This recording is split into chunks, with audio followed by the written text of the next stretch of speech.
Hi, I'm Kacey with Kacey Clean Cleaning. Today I'm going to show you how to clean a glass top oven.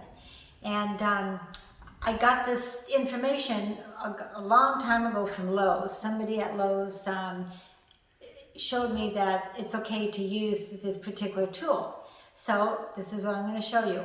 And just to let you know, the people who lived here before didn't take good care of the stove because there were scratches all over it.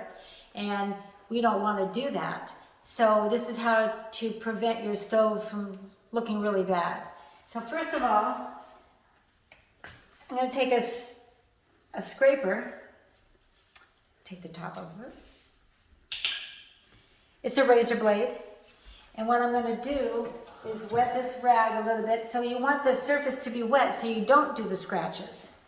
So the hard areas to clean, like some of this is hard and you don't want to spend here a lot of time trying to clean that. So all you do, and this is wet, so just make sure it's kept wet. And you just take it off like that.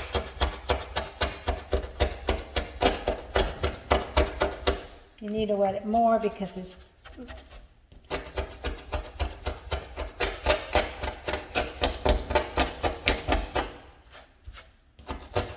and this will not hurt the oven. I've done it so many times, and it just comes out really, really nice looking. It's just too bad the people before me didn't take care of this oven very well.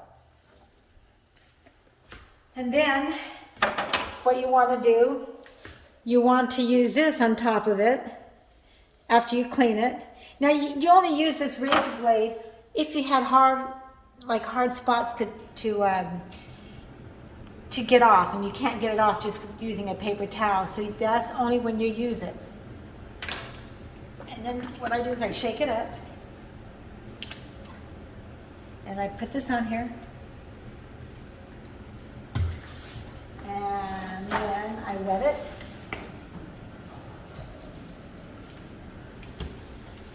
And so I just clean the whole stuff like that. Now it still has a little bit of rough spots, so let's see if I can get some of that off.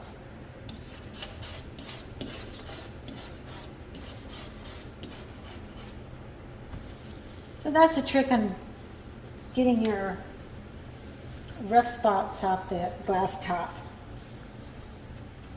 And when you have the razor blade, make sure you get something just like this, similar, that holds a razor blade, because you don't want to do it with your hands. I mean, you don't want to hold the blade with your hands. And so then you just wipe it down.